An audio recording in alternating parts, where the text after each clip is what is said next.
The fluorescent lights hummed overhead in the depths of Camp Blackwater's armory, casting harsh shadows across rows of weapon racks that stretched into the darkness like metallic skeletons. Preparing and narrating this type of story took us long efforts and hard work. So if you are enjoying this story, please consider subscribing to our channel.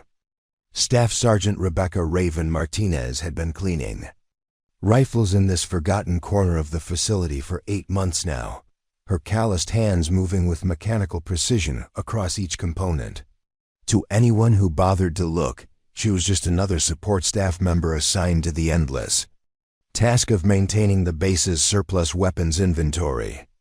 But tonight, like every night for the past year, something would happen that would make everyone who had dismissed her realize they had been catastrophically wrong about the quiet woman with the steady hands and the carefully hidden scars.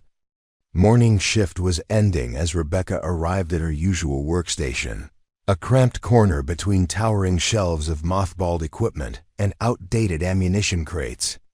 Her worn military fatigues bore no decorations, no unit patches, no indicators of rank beyond the basic stripes that barely anyone noticed anymore. The fabric was faded from countless washings, and her boots were the kind of practical, broken-in leather that spoke of someone who had learned to value function over appearance. She moved through the armory like a ghost, acknowledged by few and remembered by fewer, which was exactly how she preferred it. Private Tommy Chun, barely 21 and fresh from basic training, watched her settle into her routine with the kind of casual dismissal that young soldiers reserved for people they considered beneath their notice. He nudged his buddy, Corporal Jake Williams, as Rebecca began laying out her cleaning supplies with the same methodical precision she displayed every single day. "Still don't understand why they waste money on civilian contractors for this stuff," Shen muttered, loud enough for Rebecca to hear. "I mean, how hard can it be to clean a rifle? Point and spray, right?" Williams laughed, the sound echoing off the concrete walls of the armory. "Budget cuts, man. Cheaper to hire some washed-up veteran who couldn't hack it in the real military than to assign actual soldiers to do the job properly." He raised his voice slightly, making sure his words carried across the room. "Hey lady, you sure you know which end of that thing is supposed to point at the enemy?" Rebecca didn't look up from the M4 carbine she was disassembling. Her movements were fluid, practiced, each component separated and placed in its designated position with the kind of muscle memory that suggested thousands of repetitions. The bolt carrier group came apart in her hands like she had done it in her sleep, which she probably had. Her short black hair was pulled back in a regulation ponytail, and her dark eyes remained focused on the task at hand, betraying nothing of what she might be thinking about the commentary from across the room. Sergeant, First Class Maria Rodriguez, a 10-year veteran who prided herself on knowing everyone's business, approached Rebecca's workstation with the kind of forced helpfulness that barely concealed condescension. "Listen, honey," Rodriguez said, her voice dripping with fake concern. "If you need help with the technical aspects of weapon maintenance, I'd be happy to walk you through the proper procedures. These systems can be pretty complex for someone who's not familiar with military standards." Rebecca nodded politely, her expression remaining neutral as she continued her work. "I appreciate the offer, but I think I can manage," she replied quietly, her voice carrying just a hint of an accent that might have been from the Southwest, though no one had ever bothered to ask. Her hands moved across the weapon with practiced ease, each motion flowing seamlessly into the next. Disassembly, inspection, cleaning, reassembly. The sequence was flawless, professional, and completely at odds with what everyone in the armory assumed about her background and capabilities. The armory hummed with its usual morning activity. Soldiers checked out equipment for training exercises. Technicians ran diagnostic tests on electronic systems, and officers reviewed inventory sheets with the kind of bureaucratic intensity that made everyone grateful they weren't stuck behind a desk. In the corner, Rebecca continued her methodical work, invisible to everyone who passed by, which was exactly how she had planned it when she had requested this assignment 8 months ago. Captain Lisa Thompson, the Armory's commanding officer, paused in her paperwork to observe Rebecca's technique. Something about the way the woman handled the weapons had caught her attention, though she couldn't quite put her finger on what it was. "You're pretty efficient with that cleaning process," Thompson remarked, trying to sound casual. "Where did you learn to maintain weapons with that kind of precision?" Rebecca glanced up briefly, her dark eyes meeting the captain's for just a moment before returning to her work. "Military training," she replied simply, offering no additional details or elaboration.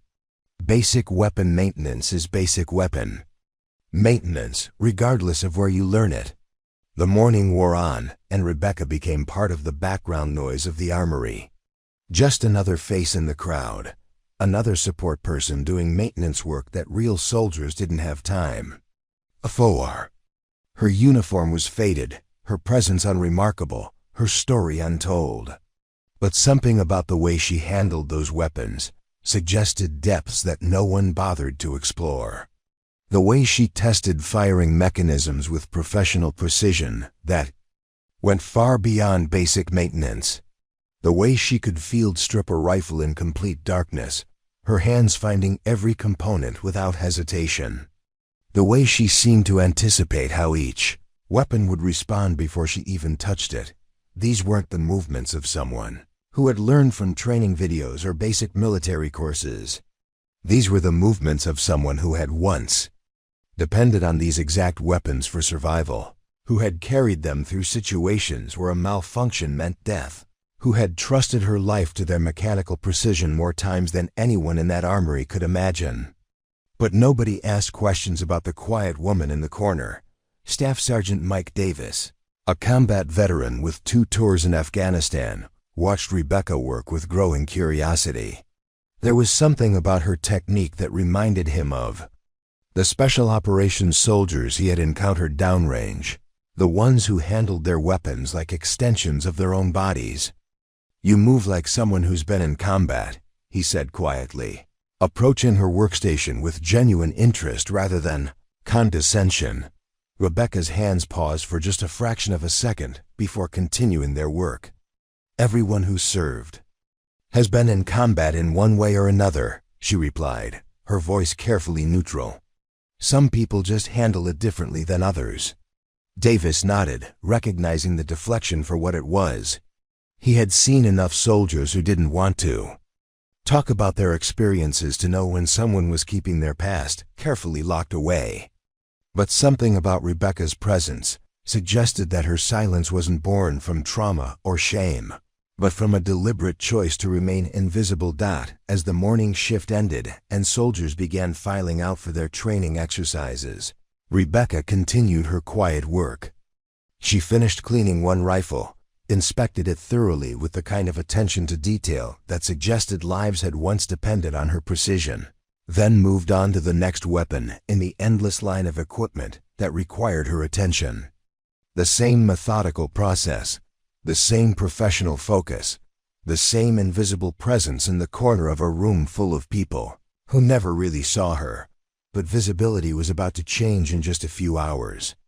A simple accident would reveal something that would transform how everyone in that armory saw the quiet woman with the faded uniform and the carefully hidden scars. Something that would make a colonel freeze in his tracks and remember operations that were supposed to have been forgotten. Something that would prove that the most dangerous people in any room are often the ones everyone assumes don't belong there. The afternoon heat made the armory feel like a concrete oven, and Rebecca pushed up her sleeves as she worked on a particularly stubborn bolt assembly that had been corroded by years of improper storage.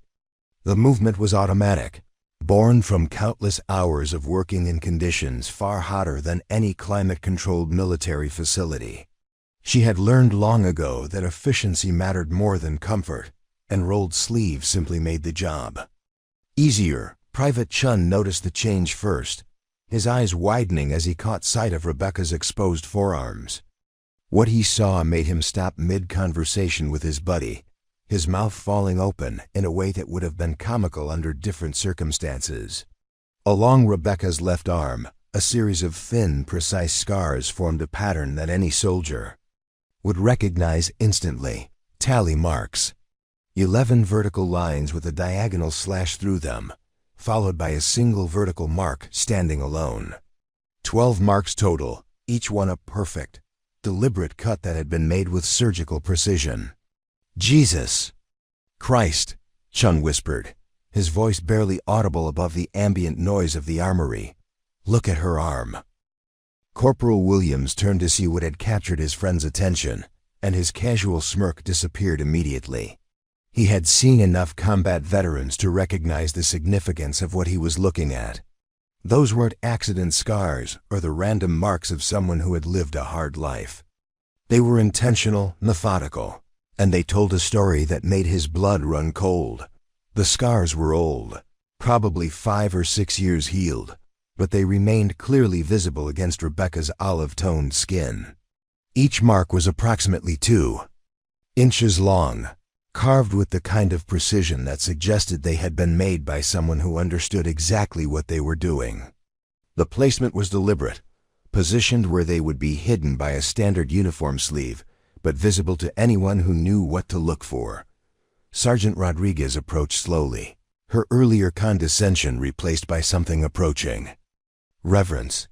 She had heard stories about soldiers who kept track of their confirmed kills through various methods, but she had never actually seen someone who had marked their body in such a permanent way. "Those marks on your arm," she said quietly, her voice carrying across the suddenly silent armory. "What do they represent?" Rebecca glanced down at her exposed forearms, as if she had forgotten the scars were there, then looked up at the gathering crowd of soldiers with an expression that remained completely neutral. "They represent what they represent," she replied simply, rolling her sleeves back down with deliberate care. Nothing more, nothing less, but the damage was done. Words spread through the armory like wildfire, whispered conversations passing. Information from one soldier to another with the kind of urgency that military gossip always carried. 12 marks, 12 confirmed kills. The quiet woman in the corner wasn't just some washed-up veteran doing busy work. She was something else entirely. Staff Sergeant Davis pulled out his smartphone, his fingers working quickly across the screen as he tried to process what he had seen. Confirmed kill marks weren't something that regular infantry soldiers typically displayed, and the precision of the scarring suggested someone who had operated at a level far beyond standard combat operations. "Those aren't random marks," he said to Rodriguez, his voice low but intense. "That's a professional's record." Private Chun, who had been mocking Rebecca just hours earlier, now found himself staring at her with a mixture of fascination and horror. 12 confirmed kills, he repeated, as if saying the words would help him process their meaning. "That's not regular army numbers. That's not even regular combat numbers." The implications began to sink in across the room. 12 confirmed. Kills represented someone who had been in sustained, close-quarters combat situations where individual marksmanship and tactical precision had been the difference between life and death. It suggested sniper training, special operations experience, or extended deployment in high-intensity conflict zones, where such numbers were even possible. Rebecca continued her work, seemingly oblivious to the attention her exposed scars had drawn. She cleaned each weapon component with the same methodical precision she had displayed all morning, but now everyone in the armory was watching her movements with new eyes. The way she handled the bolt carrier group wasn't just efficient, it was the technique of someone who had assembled and disassembled weapons under pressure in darkness, possibly while under enemy fire. Captain Thompson approached Rebecca's workstation with a mixture of curiosity and caution. "Those marks," she said carefully, "are they what I think they are?" Rebecca looked up from the rifle she was cleaning, her dark eyes meeting the captain's with steady intensity. "They're reminders," she replied quietly. Nothing more than that. Reminders of what? That every shot matters. That every decision has consequences. That the people who don't come home deserve to be remembered. The weight of her words settled over the armory like a heavy blanket. These weren't the philosophical musings of someone who had read about combat in textbooks. They were the hard-earned insights of someone who had lived through situations that most soldiers only experienced in their worst nightmares. Corporal Williams, who had been so quick to mock Rebecca earlier, now found himself unable to meet her. "Ma'am," he said quietly, "I owe you an apology. I had no idea who you were." Rebecca's expression didn't change, but something in her posture suggested she was weighing her response carefully. "You had no way of knowing," she replied. "Most people make assumptions based on what they can see. It's human nature." "But those scars," Williams pressed, "they mean you've been in serious combat, real combat. The kind that most of us will never see." Rebecca nodded once, slowly. "Some of us have seen things that others haven't. Some of us have done things that others couldn't. That doesn't make us better or worse. It just makes us different." The armory had grown quiet except for the hum of ventilation systems and the distant sound of training exercises outside. Every soldier in the room was processing what they had learned about the woman they had dismissed as just another support staff member. The precision of her movements, the professional quality of her work, the way she seemed to anticipate how each weapon would respond. It all made sense now. Sergeant First Class Rodriguez studied Rebecca with new respect. 12 confirmed kills, she said slowly. That's not something you see every day. That's not something you achieve without exceptional training and exceptional circumstances. Rebecca's hands continued their methodical work, but her voice carried a note of finality. Exceptional circumstances have a way of finding people whether they're looking for them or not. The question isn't whether you'll face them, but whether you'll be ready when they come. The young soldiers in the armory were beginning to understand that they were in the presence of someone who had operated at a level they could barely comprehend. Someone who had survived situations that would have broken most people. Someone whose quiet competence was the result of experiences that went far beyond anything they had imagined. Private Chun approached Rebecca's workstation with newfound humility. "Ma'am," he said quietly, "could you teach us? Could you show us how to handle weapons the way you do?" Rebecca looked up from her cleaning, studying the young soldier's face with the kind of assessment that suggested she was evaluating more than just his technical curiosity. "Why?" she asked simply. "Because someday our lives might depend on it. Because you obviously know things that we don't. Because maybe if we learn from you, we'll be better prepared for whatever comes next." Rebecca nodded slowly, as if she had been waiting for someone to ask the right question. "Knowledge earned through necessity should be shared," she said quietly. "But it's not something you can learn from books or videos. It's something you understand through practice, through repetition, through making mistakes when the stakes are low enough that you can survive them." The transformation in the armory was complete. The woman who had been invisible just hours earlier was now the center of attention, not because she had demanded recognition, but because the truth about her experience had been revealed through the simple act of rolling up her sleeves. 12 marks, 12 confirmed kills, 12 reminders of a past that she carried with her every single day. The next morning brought a different atmosphere to the armory. Rebecca arrived at her usual time, but instead of finding the familiar emptiness of her corner workstation, she discovered that several soldiers had arrived early and were waiting for her. They stood at a respectful distance, their postures suggesting a mixture of curiosity and genuine respect that hadn't been there 24 hours earlier.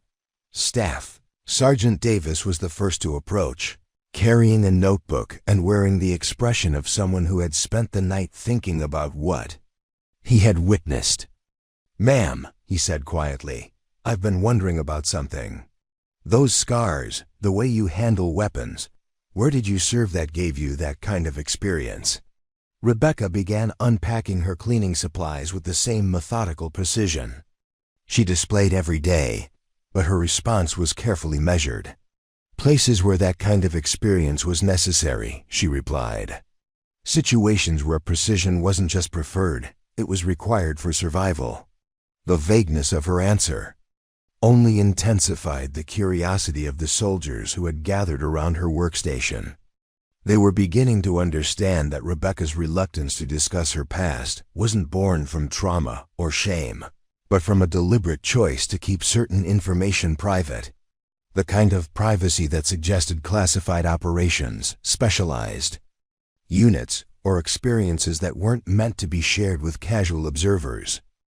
Private Chun, who had been transformed overnight from a skeptical critic into an eager student, pulled up a chair beside Rebecca's workstation. "Could you show us how you clean weapons so efficiently?" he asked. "I mean, the way you handle components. It's like you're not even thinking about it." Rebecca glanced at the young soldier, then at the others who had gathered around, measuring their genuine interest against her own instincts about sharing knowledge that had been earned through deadly circumstances. "Muscle memory," she said finally. "When you've done something enough times under pressure, your hands learn to work independently of your conscious mind." She began demonstrating her cleaning technique, but now everyone was watching with the kind of attention usually reserved for life or death training scenarios. Her movements were economical, efficient, and absolutely professional. Each component was handled with the precise amount of force necessary to accomplish the task, without wasting energy or risking damage. "The key," Rebecca explained as she worked, "is understanding that every weapon has its own personality. This M4 has been fired approximately 8,000 rounds, based on the wear patterns I can see. The bolt face shows consistent striker marks, which means it's been properly maintained, but the chamber shows slight erosion that indicates it's been fired rapidly in sustained bursts." The soldiers exchanged glances, recognizing that Rebecca's assessment went far beyond basic maintenance knowledge. She wasn't just cleaning the weapon. She was reading its history, understanding its mechanical condition, and predicting its future performance based on evidence that they couldn't even see. Sergeant Rodriguez approached with a rifle that had been giving her unit problems during their last training exercise. "Ma'am, this weapon has been jamming consistently. Our unit armorer says it's within specifications, but it's not performing reliably in the field." Rebecca accepted the rifle and began her examination with the kind of systematic approach that suggested she had diagnosed similar problems under circumstances where failure would have meant more than just a poor training score. Her hands moved across the weapon, checking tolerances, testing springs, examining wear patterns that would have been invisible to less experienced eyes. "The extractor spring has lost tension," she said after less than 2 minutes of examination. "It's still within technical specifications, but it's not maintaining consistent pressure against the bolt face. Under rapid fire conditions, especially with dirty ammunition, it's going to fail to extract spent casings properly." Rodriguez stared at the weapon, then at Rebecca. "Our armorer spent 3 hours on this rifle and couldn't identify the problem. How did you diagnose it so quickly?" Rebecca's expression remained neutral, but something in her eyes suggested she was remembering situations where quick diagnosis had been a matter of life and death. "Experience," she replied simply. "When weapon malfunctions can get you killed, you learn to identify problems before they become critical." The weight of that statement settled over the gathered soldiers. They were beginning to understand that Rebecca's expertise wasn't theoretical or academic.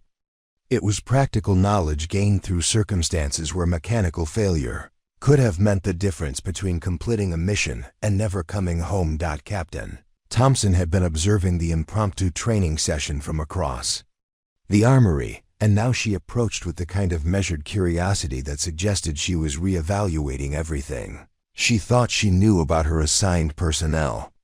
"Staff Sergeant Martinez," she said, Using Rebecca's name for the first time since she had been assigned to the armory, "Your diagnostic skills are impressive. Where did you acquire that level of expertise?" Rebecca looked up from the rifle she was reassembling, her dark eyes meeting the captain's with steady intensity. "Downrange," she replied quietly. "Places where weapons had to work perfectly every single time, because second chances weren't available." The military terminology wasn't lost on anyone in the room. Downrange meant combat zones, operational areas where American forces were engaged in active missions against hostile forces. It suggested deployments to places where the theoretical became brutally practical, where training scenarios became life-and-death realities. Staff Sergeant Davis leaned forward with genuine interest. "What kind of unit were you with that gave you that level of weapons expertise?" Rebecca's hands paused for just a moment before continuing their work. "The kind of unit where everyone had to be an expert," she replied. "Where specialization was a luxury we couldn't afford, and where every team member had to be capable of maintaining, repairing, and operating every piece of equipment we carried."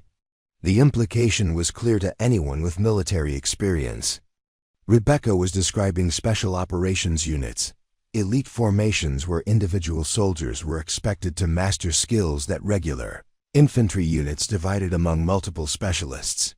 The kind of units that operated in small teams far from logistical support, where every member had to be capable of performing multiple roles. Private Chun raised his hand tentatively.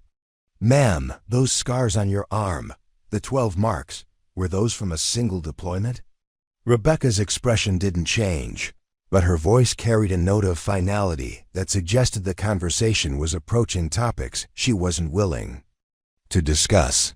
"They represent situations where precision mattered," she said quietly, "where hesitation would have meant mission failure and the loss of team members." The armory fell silent except for the steady sound of Rebecca's cleaning cloth against metal components. Every soldier in the room was processing what they had learned, not just about weapons maintenance, but about the woman who had been working quietly in their midst for 8 months, Corporal Williams, who had been so dismissive the day before, now found himself genuinely curious about Rebecca's background. "Ma'am, if you don't mind me asking, why are you here? I mean, with your experience, your skills, you could probably be training special operations candidates or working with elite units." Rebecca finished reassembling the rifle Rodriguez had brought her, tested the action with professional precision, then looked up at the young corporal. "Because this is where I'm needed," she replied simply. "These weapons need to be maintained properly.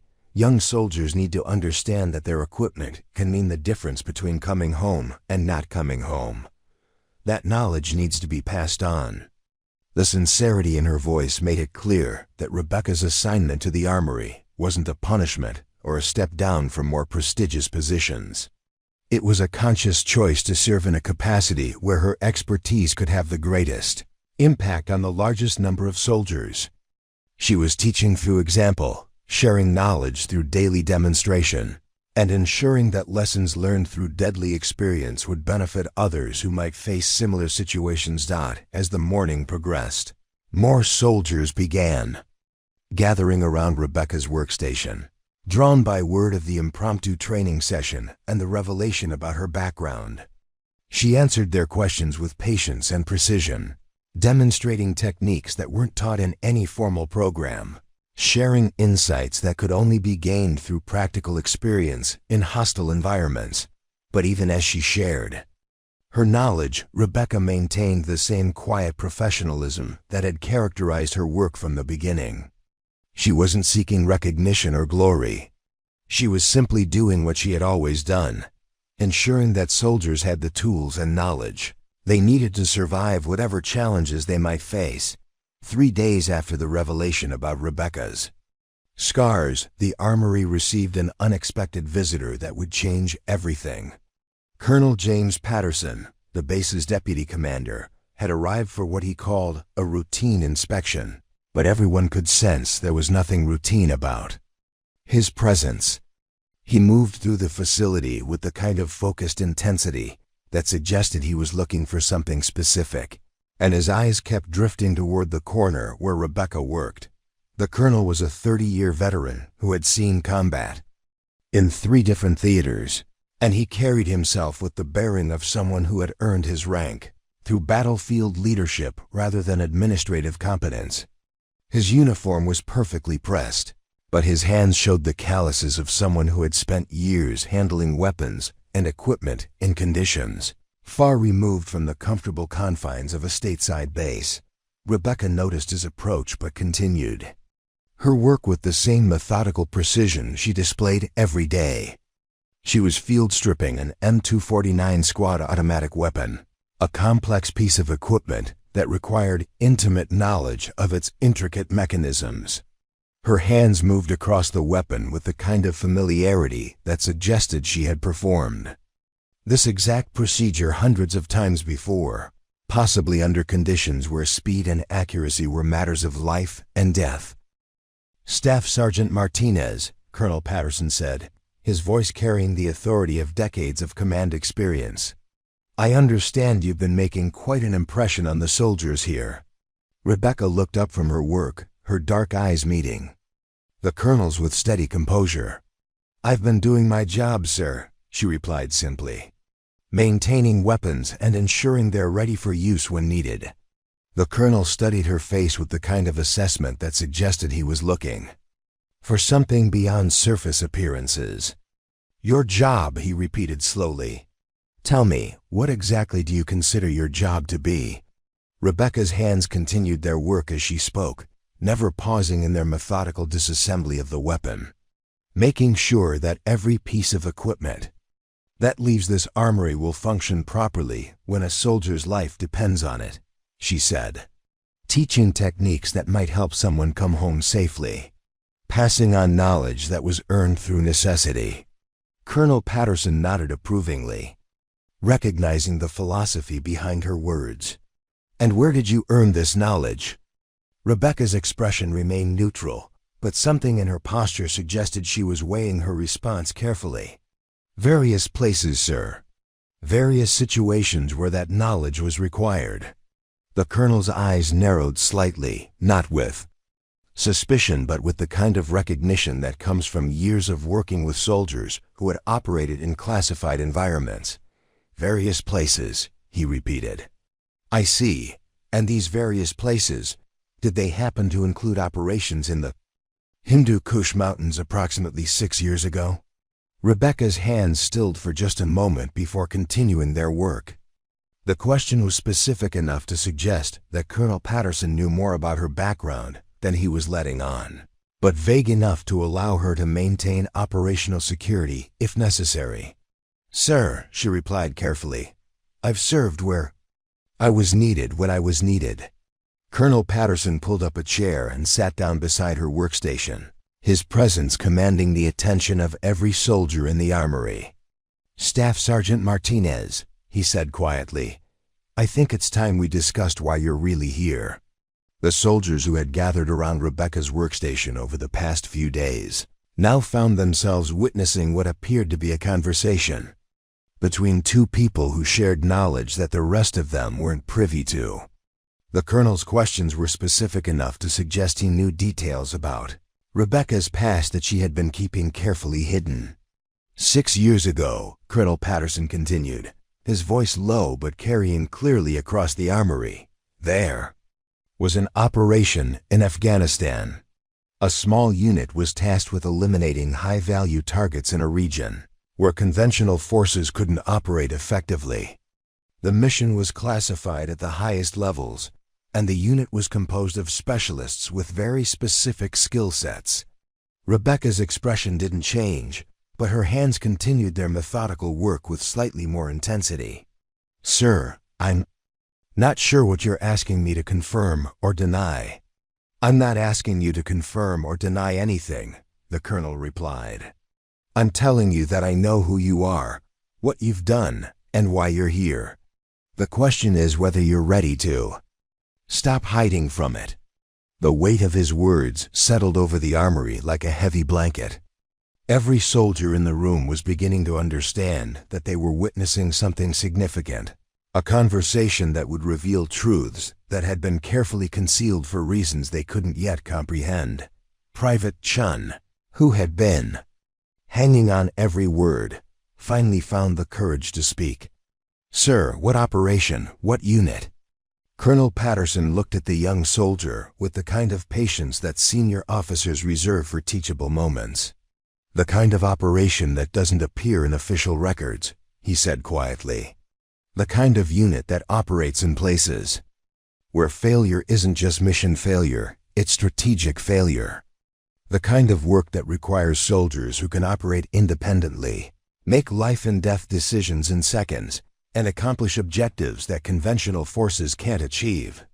Rebecca finally looked up from her work, her dark eyes meeting the colonel's with steady intensity. "Sir, with respect, some things are better left in the past.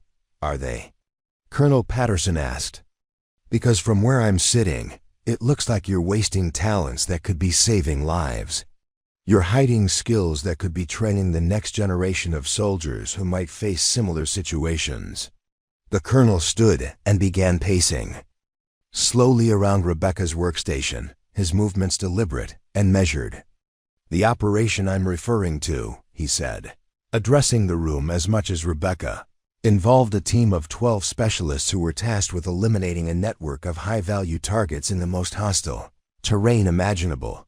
They operated for 18 months with minimal support, no backup, and no possibility of extraction if things went wrong. Staff Sergeant Davis leaned forward with intense interest. "What happened to them?" Colonel Patterson's expression grew somber. "Officially, the operation was a complete success. All objectives were achieved, all targets were eliminated, and the strategic situation in the region was permanently altered. Unofficially, the cost was enormous. Of the 12 specialists who began the operation, only 3 survived to see its completion." Rebecca's hands had stopped working entirely now, and she was staring at the colonel with an expression that suggested he was revealing information that was supposed to remain classified forever. "Sir," she said quietly, "I don't think this is appropriate." "Isn't it?" Colonel Patterson replied. "Because those 3 survivors were given new identities, new assignments, and new lives. They were told that their service was classified, that their sacrifices couldn't be recognized, and that they would have to live with the knowledge that their teammates had died for a mission that would never be officially acknowledged." The armory was completely silent now, except for the hum of ventilation systems and the distant sound of training exercises outside. Every soldier in the room was processing what they were hearing, trying to understand the implications of what the colonel was revealing. "2 of those survivors," Colonel Patterson continued, "accepted civilian positions and disappeared into normal lives. They took their knowledge, their skills, and their experiences and buried them as deeply as possible. But the 3rd survivor made a different choice." Rebecca's voice was barely above a whisper when she spoke. "Sir, please don't do this." "The 3rd survivor," the colonel said, his voice carrying the weight of absolute certainty, "chose to continue serving. She requested assignment to positions where her knowledge could be used to help other soldiers, where her experience could be passed on to people who might face similar situations. She chose to honor her fallen teammates by ensuring that their sacrifice would have meaning beyond the specific mission they had died completing." The revelation hit the armory like a physical force. Every soldier in the room was looking at Rebecca with new understanding, recognizing that the quiet woman who had been maintaining their weapons for 8 months was someone who had survived experiences that most of them couldn't even imagine. Colonel Patterson returned to his chair and sat down beside Rebecca's workstation. "Staff Sergeant Rebecca Martinez," he said formally, "formerly of Task Force Shadow, Specialized Elimination Unit. 12 confirmed kills over 18 months of operations in the most hostile territory on Earth. Survivor of an operation that officially never happened. Veteran of a unit that was never supposed to exist." Rebecca looked up at him with eyes that held years of carefully controlled pain. "Why now, sir? Why reveal this now?" "Because," Colonel Patterson replied, "it's time for you to stop hiding from what you accomplished. It's time for your teammates' sacrifice to be honored through something more than just quietly maintaining weapons in a forgotten corner of a base armory." The silence that followed Colonel Patterson's revelation stretched for what felt like an eternity. Rebecca sat motionless at her workstation, her hands resting on the partially disassembled M249, her dark eyes fixed on something beyond the concrete walls of the armory.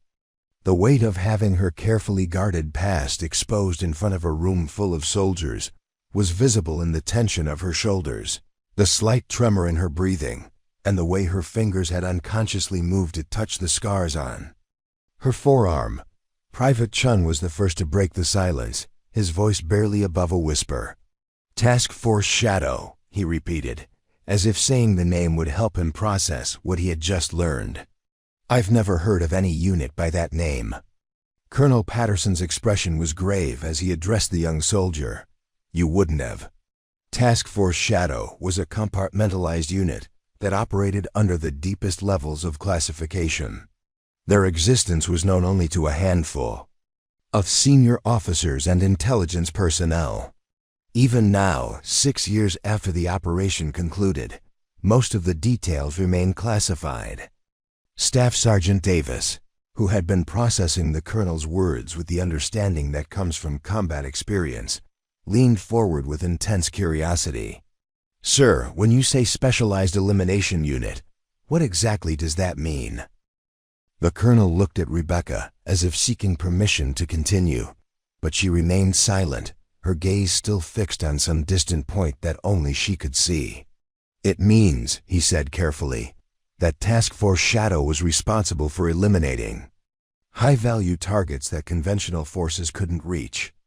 Enemy commanders, weapons specialists, intelligence operatives, bomb makers, people whose continued existence represented a direct threat to American lives and strategic objectives." Rebecca's voice was quiet but steady when she finally spoke. "They were good people doing terrible things," she said, her words carrying the weight of someone who had been forced to make impossible decisions. People who had families, who believed in their cause, who thought they were protecting their homeland. But they were also people who were planning attacks that would have killed hundreds of innocent civilians. The moral complexity of her statement hit the room like a physical blow. Every soldier present was beginning to understand that Rebecca's 12 confirmed kills weren't the result of random combat encounters or defensive actions.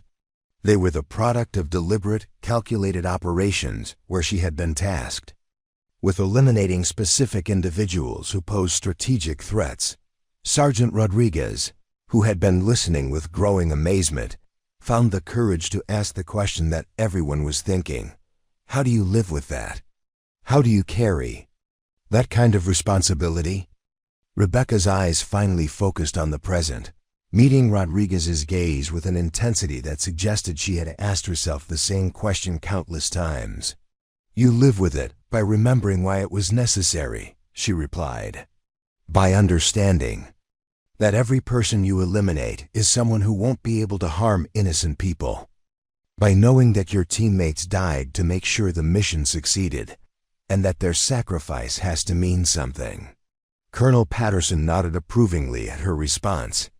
"The operation that Task Force Shadow conducted," he explained to the room, "prevented an attack that intelligence analysts estimated would have killed over 300 American soldiers and civilians.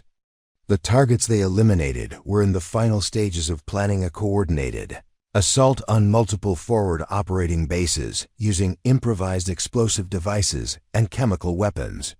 The magnitude of what Rebecca and her team had accomplished was beginning to sink in.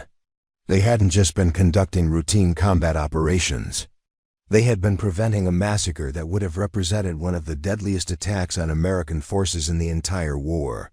Private Chun, who had been transformed from a dismissive critic into an eager student over the past few days, now found himself looking at Rebecca with something approaching awe.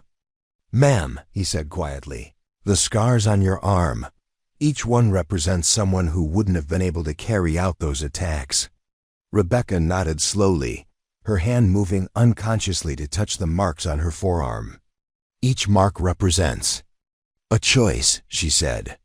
"A decision to prioritize the lives of people I would never meet over the life of someone I was looking at through a rifle scope. It's not something you do lightly, and it's not something you forget." The room was absorbing the weight of her words when Colonel Patterson continued his explanation. Task Force Shadow operated for 18 months in the most hostile terrain imaginable.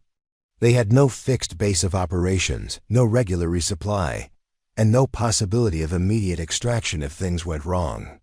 They lived off the land, moved constantly, and survived by being better than everyone who was trying to kill them. Staff Sergeant Davis, who had served multiple combat tours but never in conditions like those the colonel was describing, shook his head in amazement. 18 months behind enemy lines with no support, he said. How is that even possible? Rebecca's expression grew distant again, as if she was remembering experiences that existed beyond the realm of normal human endurance. "You adapt," she said simply. "You learn to survive on whatever you can find, to move without being detected, to trust your teammates absolutely because they're the only thing standing between you and death. You become something different than what you were before." The colonel's voice carried a note of respect that was unmistakable. "The 3 survivors of Task Force Shadow," he said, "represent some of the most highly trained and experienced soldiers in the American military. They survived conditions that would have killed most people within weeks. They accomplished objectives that conventional forces had declared impossible. They sacrificed everything to complete a mission that saved hundreds of lives." Corporal Williams, who had been so quick to dismiss Rebecca just days earlier, now found himself struggling to process what he was learning. "Ma'am," he said hesitantly, "if you accomplished all that, if you saved all those lives, why are you here? Why aren't you being recognized for what you did?" Rebecca's laugh was bitter, but not unkind. "Because recognition would mean acknowledgement," she replied. "And acknowledgement would mean admitting that we were there, that we did what we did, that the operation existed at all. Some things are too important to be recognized publicly." Colonel Patterson leaned back in his chair, his expression thoughtful. "The 3 survivors were given a choice," he explained. "They could accept new identities and disappear into civilian life, or they could continue serving with the understanding that their past would remain classified forever. 2 chose civilian life. Rebecca chose to keep serving. The weight of that choice was beginning to dawn on everyone in the room. Rebecca had voluntarily given up the possibility of recognition, advancement, or even basic acknowledgement of her service in order to continue doing work that she believed mattered. She had chosen to honor her fallen teammates by ensuring that their sacrifice would continue to have meaning through her daily service. Sergeant Rodriguez looked at Rebecca with new understanding. "That's why you're so good at what you do," she said. "That's why you handle weapons like they're extensions of your own body. That's why you can diagnose problems that our trained armorers can't identify. You lived with these weapons for 18 months, where your life depended on them working perfectly every single time." Rebecca nodded, her expression reflecting the complex emotions of someone who had been forced to relive memories she had spent years trying to process. "When your survival depends on your equipment functioning flawlessly under the worst possible conditions," she said, "you develop an understanding of mechanical systems that goes beyond technical specifications. You learn to read the subtle signs that indicate potential problems before they become critical failures."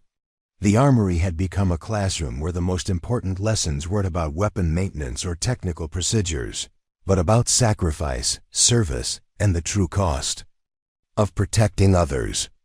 Every soldier in the room was beginning to understand that they were in the presence of someone who had paid prices they couldn't imagine to accomplish objectives they were only now beginning to comprehend. Colonel Patterson stood and walked to the window, looking out at the base where hundreds of soldiers went about their daily routines without any knowledge of the woman who had been working quietly among them. "The question now," he said, turning back to face the room, "is what we do with this knowledge. How do we honor what Rebecca has done while respecting her choice to serve quietly?" Rebecca's response to Colonel Patterson's question came after a long moment of consideration, her voice carrying the weight of years spent reconciling her past with her present. "Sir, with all due respect, I didn't choose this assignment to be honored or recognized. I chose it because this is where I can do the most good with the knowledge I carry." The colonel studied her face, recognizing the determination behind her words. "And what knowledge is that, exactly?" Rebecca stood slowly, her movements deliberate as she walked to the nearest weapon rack. She selected an M4 carbine that appeared to be in standard condition, but as she began her examination, it became clear that her assessment went far beyond surface appearances. "This rifle has been fired approximately 12,000 rounds," she said, her hands moving across the weapon with practiced precision. "The bolt face shows wear patterns consistent with rapid-fire sequences in dusty conditions. The chamber has slight erosion that indicates the weapon has been used extensively in desert environments." She continued her analysis, pointing out details that were invisible to the other soldiers in the room. "The firing pin has been replaced recently, but the replacement part is slightly out of specification. It's still functional, but under sustained fire conditions. It's going to start showing reliability issues within the next 1,000 rounds." Private Chun watched in fascination as Rebecca's hands revealed information about the weapon that seemed almost supernatural in its precision. "How can you tell all that just by looking at it?" Rebecca's expression was patient as she explained. "When you're operating in hostile territory for 18 months with no possibility of resupply, you learn to read every sign that a weapon gives you. A slight change in the sound of the bolt cycling can indicate developing problems. A minor variation in recoil can suggest chamber wear. A small difference in trigger pull can warn you that components are wearing beyond safe tolerances." She handed the rifle to Staff Sergeant Davis, who examined it with new appreciation for the subtle signs Rebecca had identified. "In the field," she continued, "mechanical failure doesn't just mean mission failure. It means the difference between coming home and not coming home. You develop senses that go beyond normal technical knowledge because your life depends on understanding your equipment at a level that most people never achieve." Colonel Patterson nodded approvingly. "That's exactly the kind of knowledge that needs to be passed on to the next generation of soldiers. Knowledge that can't be learned from textbooks or training courses because it comes from experience that most people will never have."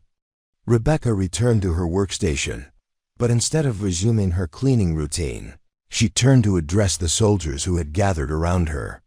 "The problem with experience-based knowledge," she said, "is that it's usually gained through circumstances that no one should have to face. My teammates and I learned these things because we were placed in situations where ignorance meant death. But that doesn't mean the knowledge has to die with us." Sergeant Rodriguez leaned forward with intense interest. "What kinds of things did you learn that aren't taught in regular training?" Rebecca considered the question carefully, weighing what she could share against operational security requirements that had been drilled into her for years. "Field expedient repairs using materials that shouldn't work but do," she began. "Maintaining weapon function in environmental conditions that exceed all technical specifications. Identifying ammunition quality issues that can cause catastrophic failures. Reading terrain and weather patterns to predict how they'll affect weapon performance." She paused, her expression growing more serious. "But more importantly, we learned how to think beyond established procedures when those procedures aren't adequate for the situation you're facing. How to adapt techniques to Circumstances that weren't anticipated by the people who wrote the manuals. How to maintain effectiveness when everything you've been taught tells you that what you're trying to do should be impossible. The weight of her words was settling over the room when Captain Thompson approached from across the armory.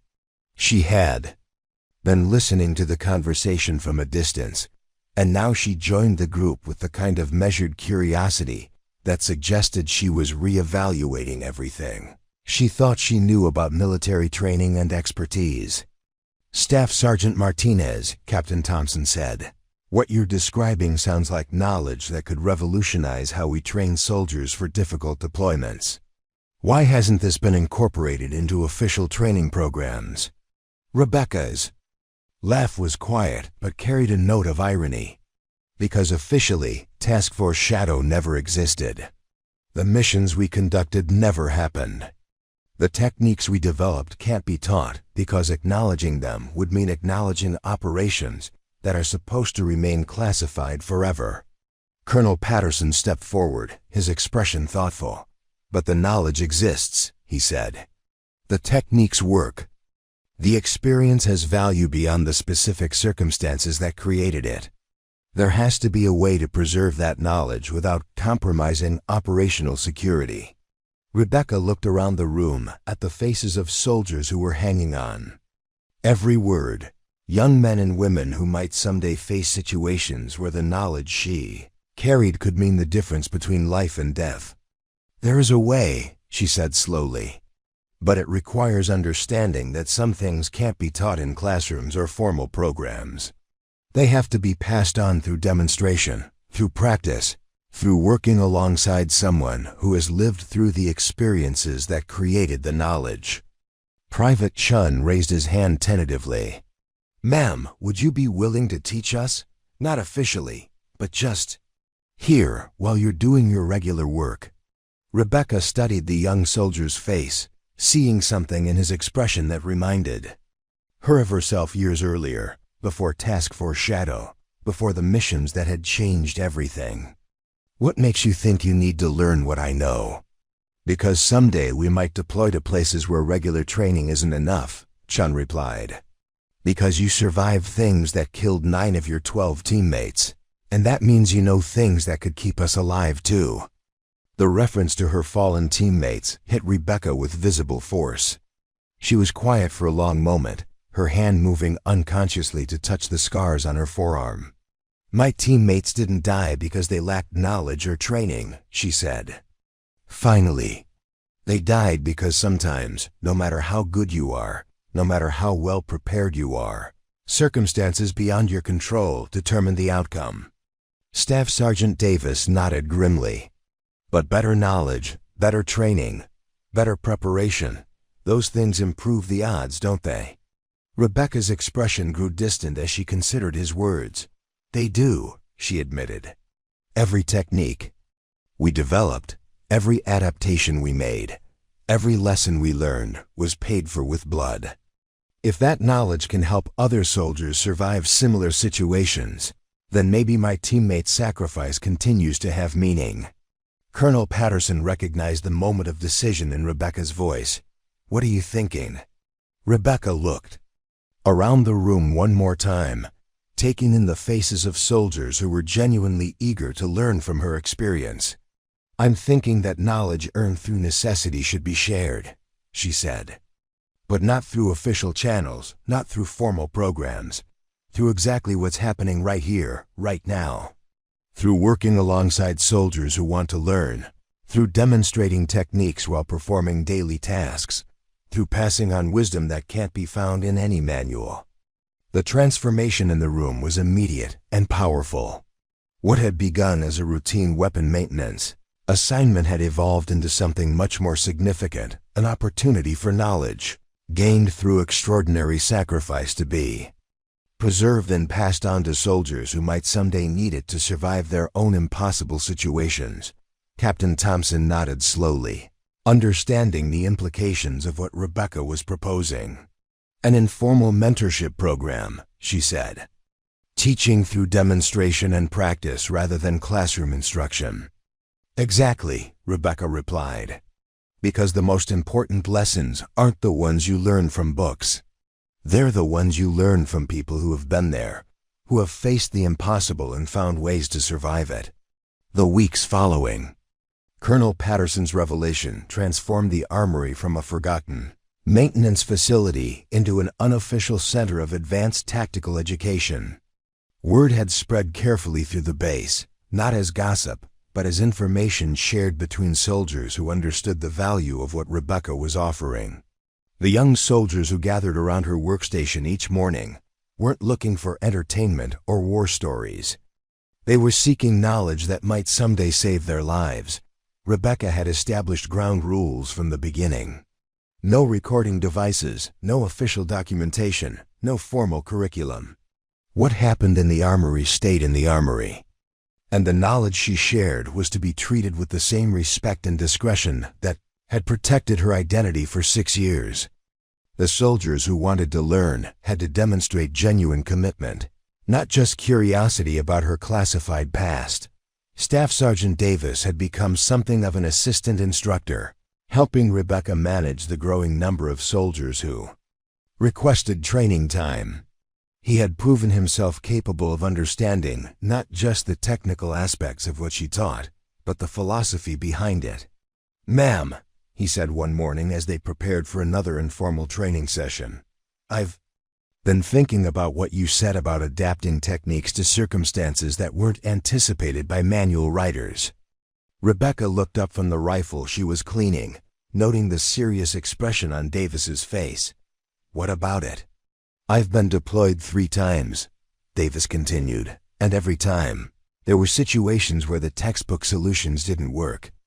Equipment failed in ways that weren't covered in the technical manuals. Environmental conditions exceeded the specifications we'd trained for.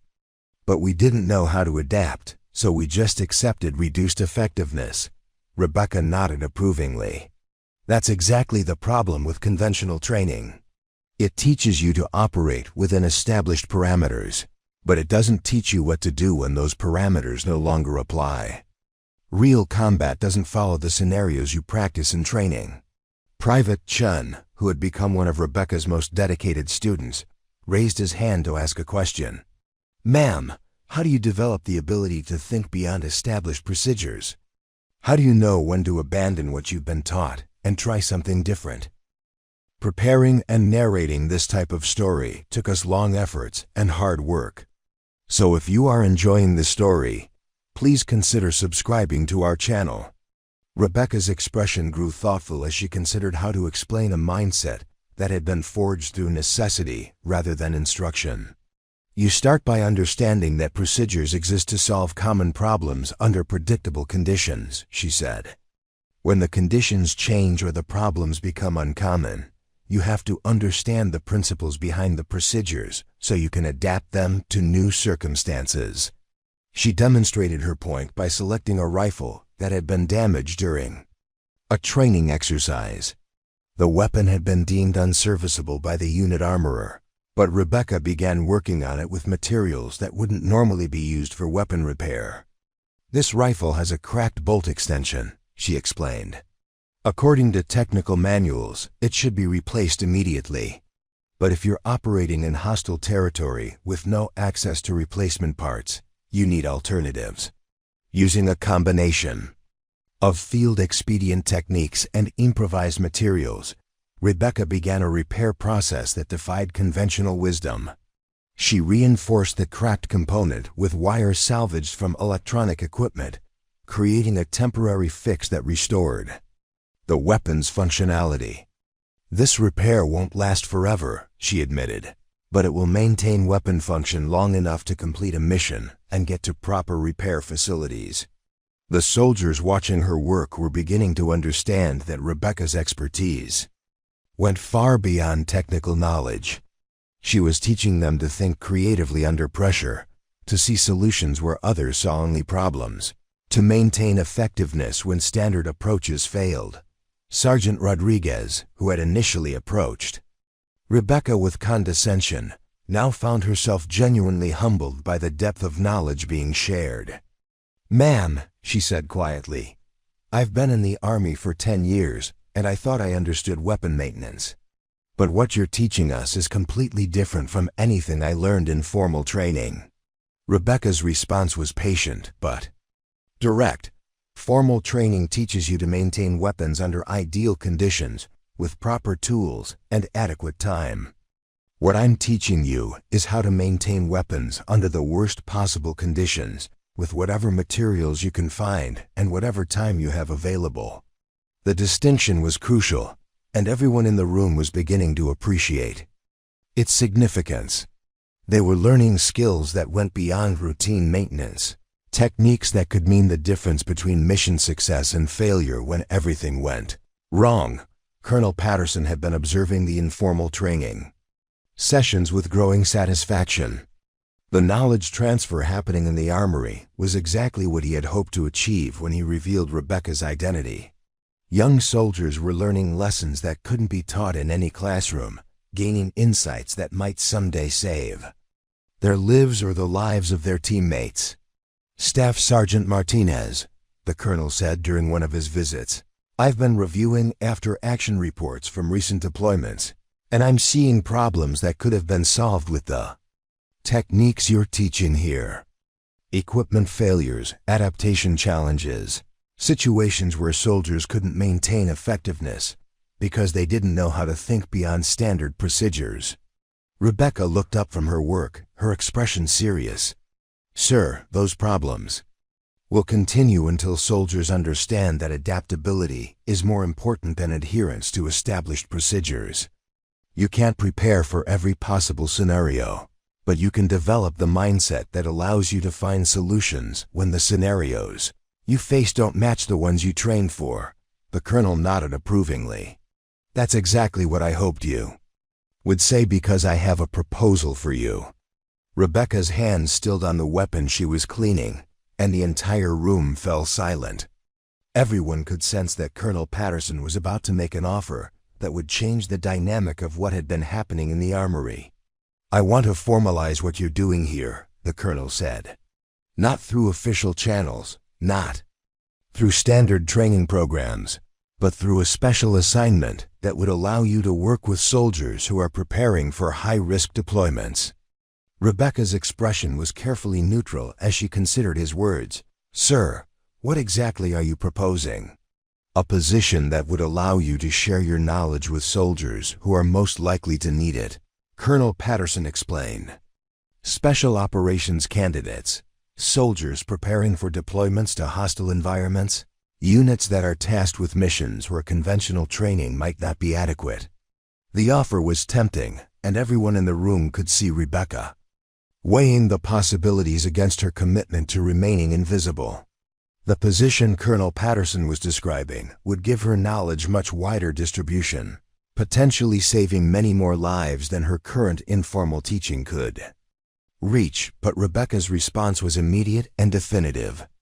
"Sir, I appreciate the offer, but I have to decline." The colonel's eyebrows rose in surprise. "May I ask why?"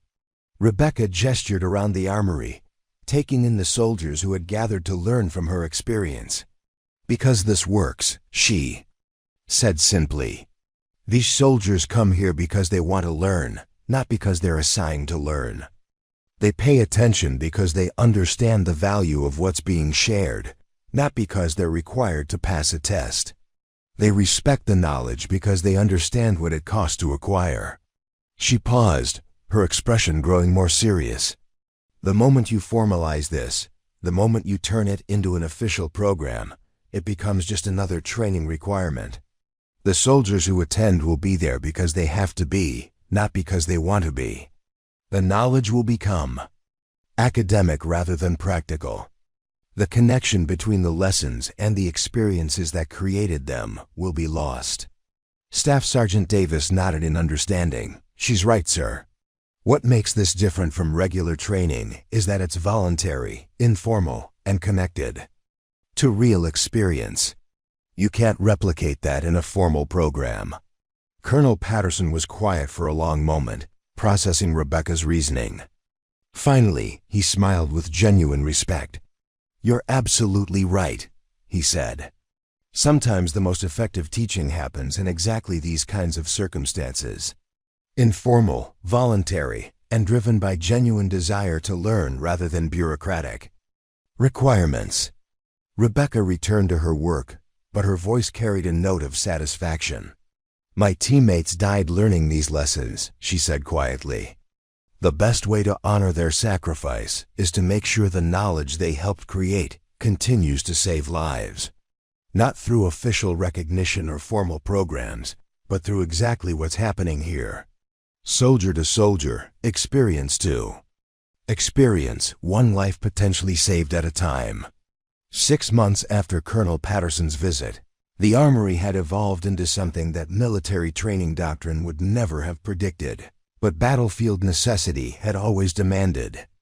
Rebecca's informal mentorship had created a network of soldiers who understood that the most valuable knowledge often came from the most unlikely sources, and that true expertise was measured not by rank or credentials, but by the ability to solve problems that shouldn't have solutions.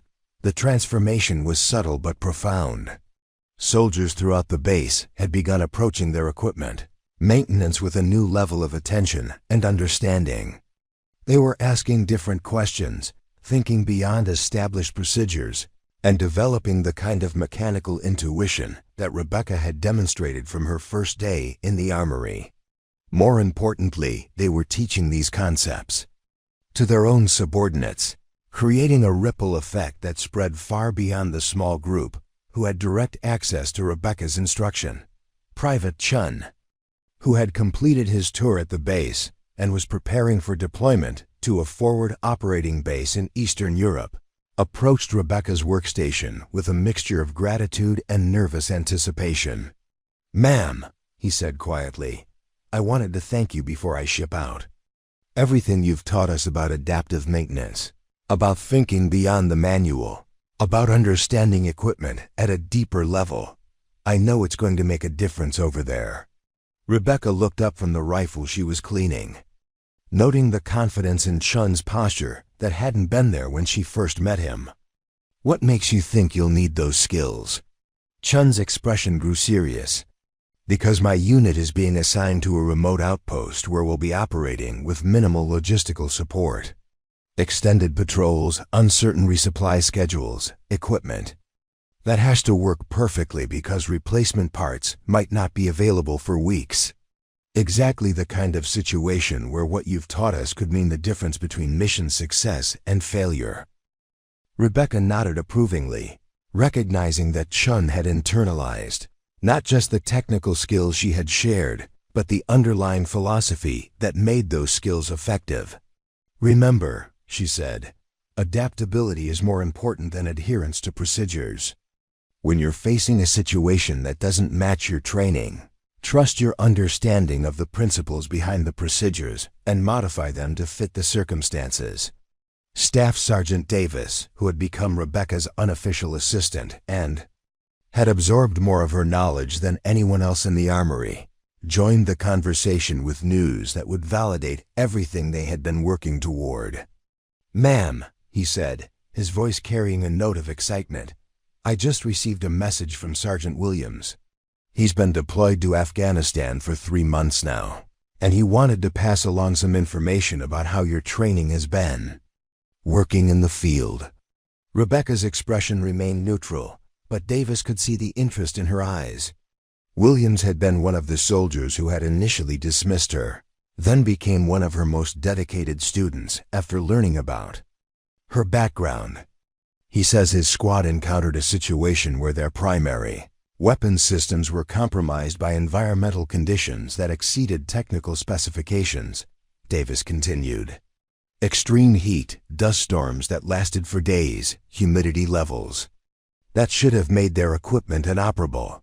But using the adaptive maintenance techniques you taught him, he was able to keep his squad's weapons functional throughout a week-long operation where conventional maintenance procedures would have failed. The validation hit Rebecca with unexpected force. She had spent years wondering whether the knowledge she carried would ever have practical application beyond her own survival. whether the sacrifice of her teammates would continue to have meaning through the techniques they had helped develop. Williams's message was proof that the informal training happening in the armory was having real impact in real combat situations. Sergeant Rodriguez, who had become one of Rebecca's most insightful students despite her initial skepticism, approached with a question that had been troubling her for weeks. "Ma'am," she said carefully, "I've been thinking about something you said about your teammates, about how their sacrifice continues to have meaning through the knowledge you share. Do you think they would approve of what you're doing here?" Rebecca's hands stilled on the weapon she was cleaning, and for a moment her expression reflected the complex emotions of someone who had been carrying the weight of survival guilt for 6 years. "I think," she said slowly, "that they would understand why it matters.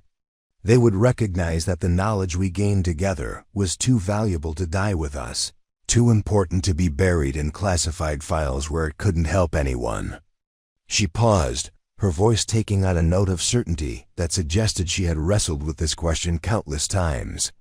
"They died trying to protect people they would never meet, people who would never know their names or understand their sacrifice. What I'm doing here is the same thing, just with different tools. I'm using knowledge instead of weapons, teaching instead of eliminating threats, but the goal is the same, protecting people who deserve to come home safely." Colonel Patterson made one of his regular visits to the armory, but this time he brought news that would test Rebecca's commitment to remaining invisible. "Staff Sergeant Martinez," he said, approaching her workstation with an expression that suggested both pride and concern, "I've been receiving reports from multiple theaters about soldiers who have demonstrated exceptional adaptability and problem-solving skills in challenging situations. Soldiers who have maintained equipment functionality under conditions that should have made their weapons inoperable." Rebecca looked up from her work, recognizing where the conversation was heading. "Sir, these soldiers all have one thing in common," the colonel continued. "They've all spent time here, learning from you. The techniques you've been sharing are having measurable impact on mission effectiveness in combat zones around the world." The weight of his words settled over the armory. Rebecca's informal teaching was no longer just a local phenomenon. It was influencing operations across multiple theaters, potentially saving lives in situations she would never know about. "Sir," Rebecca said carefully, "I hope that's a good thing." Colonel Patterson's smile was genuine and warm. "It's an extraordinary thing. The kind of thing that usually results in recognition, commendations, maybe even policy changes that would incorporate your techniques into official training programs." Rebecca's expression grew wary. But I know that's not what you want," the colonel said. "You've made it clear that you prefer to serve quietly, without recognition or official acknowledgement. The question is whether that preference should override the potential benefit of sharing your knowledge more widely." The armory fell silent as everyone processed the implications of what Colonel Patterson was suggesting. Rebecca had created something unique and valuable, but expanding it would necessarily mean changing its fundamental character. Rebecca's response was immediate and definitive. "Sir, the moment you formalize this knowledge, you change its nature. You turn practical experience into academic theory. You transform survival techniques into training exercises. You convert wisdom earned through necessity into procedures to be memorized and regurgitated." She gestured around the room at the soldiers who had gathered to listen. "What makes this work is that every person here chose to be here. They came because they recognized the value of what was being shared, not because they were ordered to attend. They learned because they understood that the knowledge might someday save their lives or the lives of their teammates, not because they needed to pass a test." Colonel Patterson nodded slowly, understanding the logic behind her reasoning. "So you're saying that effectiveness requires authenticity, and authenticity can't be replicated in formal programs." "Exactly," Rebecca replied. "The knowledge I share is inseparable from the experience that created it. My teammates and I learned these things because our lives depended on learning them. That context, that necessity, that understanding of what's at stake, those things can't be reproduced in a classroom or training facility. Private Chun, who was preparing to leave for his deployment, raised his hand tentatively. "Ma'am, what?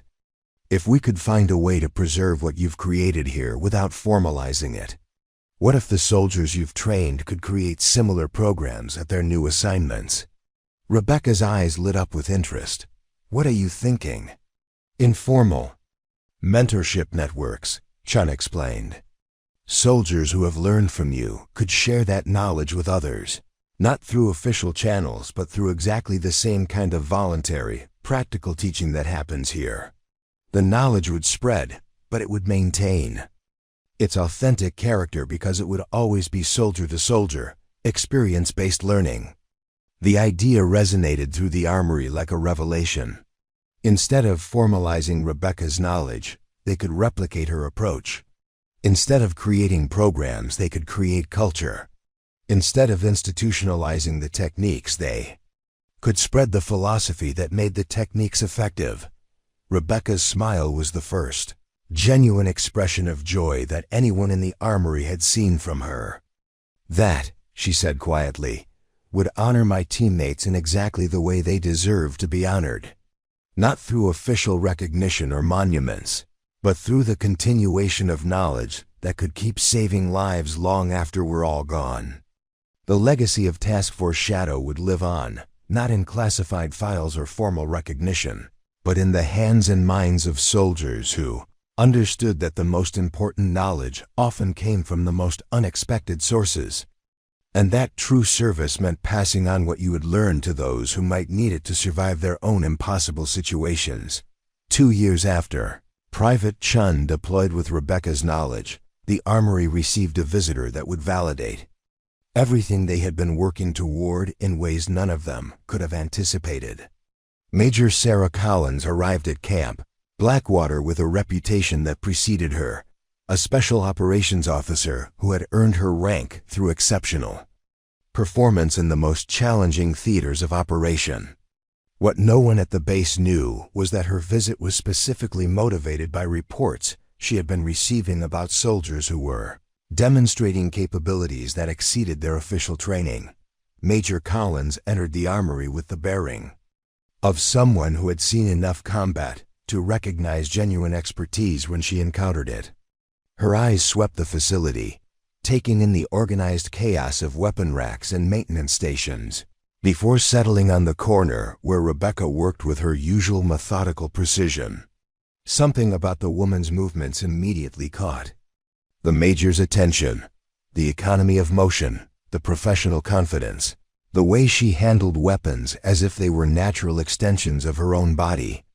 "Staff Sergeant Martinez," Major Collins said, approaching Rebecca's workstation with the kind of respectful directness that senior officers reserve for encounters they consider significant. "I've been hearing interesting reports about training that's been happening at this facility.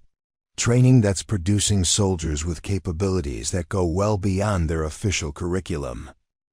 Rebecca looked up from the rifle she was cleaning, her dark eyes meeting the major's with steady composure.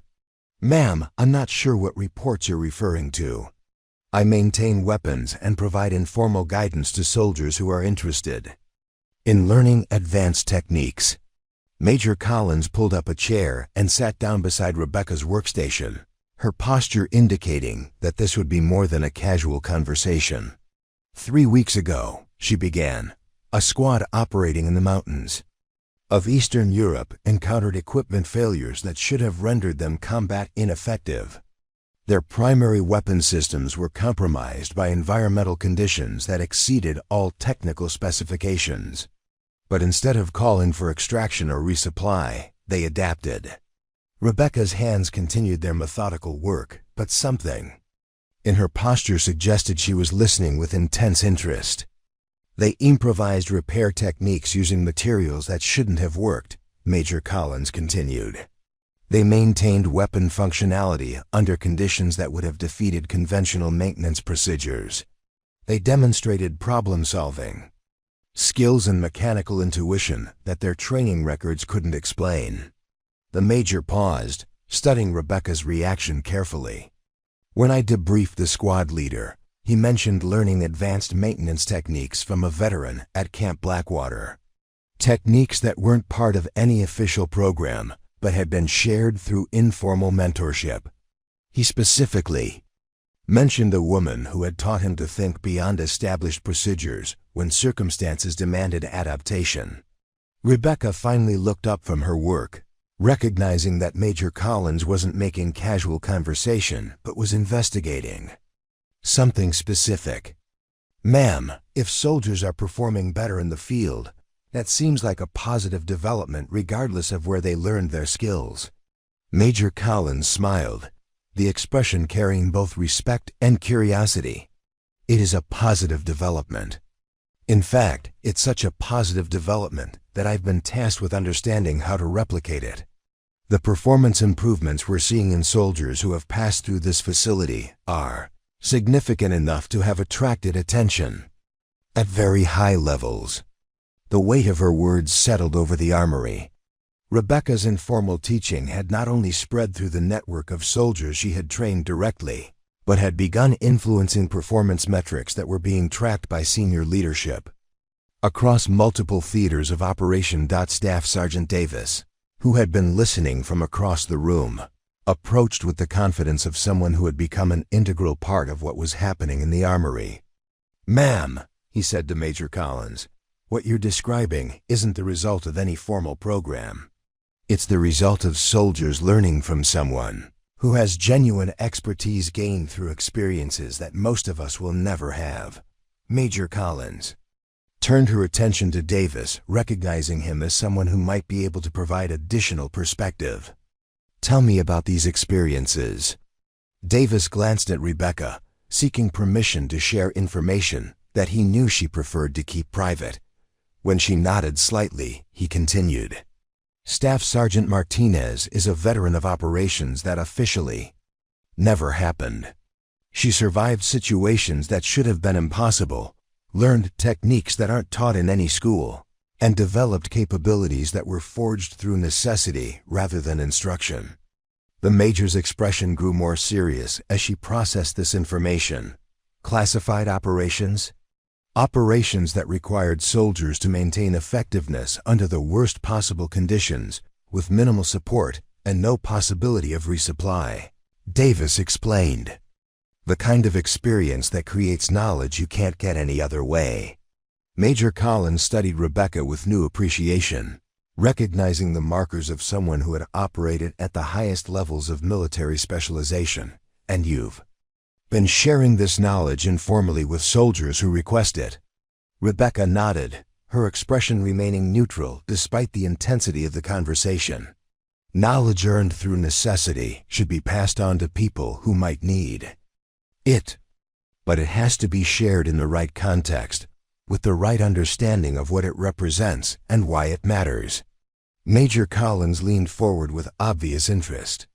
"What do you mean by the right context?" Rebecca set down the rifle she had been cleaning and turned to face the Major directly. "The techniques I teach aren't academic exercises or theoretical concepts. They're survival skills developed under conditions where failure meant death. When I share them, I'm not just teaching procedures. I'm passing on understanding that was paid for with the lives of people who didn't make it home." The gravity of her words resonated through the armory.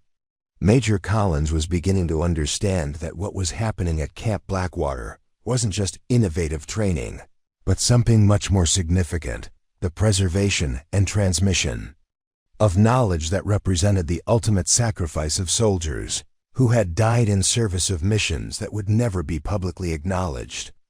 "The soldiers who learned from you," Major Collins said carefully, "they're not just technically proficient. They're thinking differently, approaching problems with a mindset that goes beyond their official training. How do you teach that?" Rebecca's expression grew thoughtful as she considered how to explain a transformation that went beyond technical skills. "You teach it by helping them understand that procedures exist to solve common problems under predictable conditions. When the conditions change or the problems become uncommon, you need to understand the principles behind the procedures so you can adapt them to new circumstances. She gestured around the armory, taking in the weapons and equipment that surrounded them. But more importantly, you teach it by demonstrating that expertise isn't about following rules perfectly. It's about knowing when to break rules intelligently. It's about understanding that the mission is more important than the manual, and that sometimes the best solution is the one that shouldn't work but does. Major Collins nodded slowly, recognizing the philosophical depth behind Rebecca's approach. That kind of thinking, that adaptability, it's exactly what we need in soldiers who are facing increasingly complex and unpredictable threats. Question is how we can foster it more widely without losing the authenticity that makes it effective.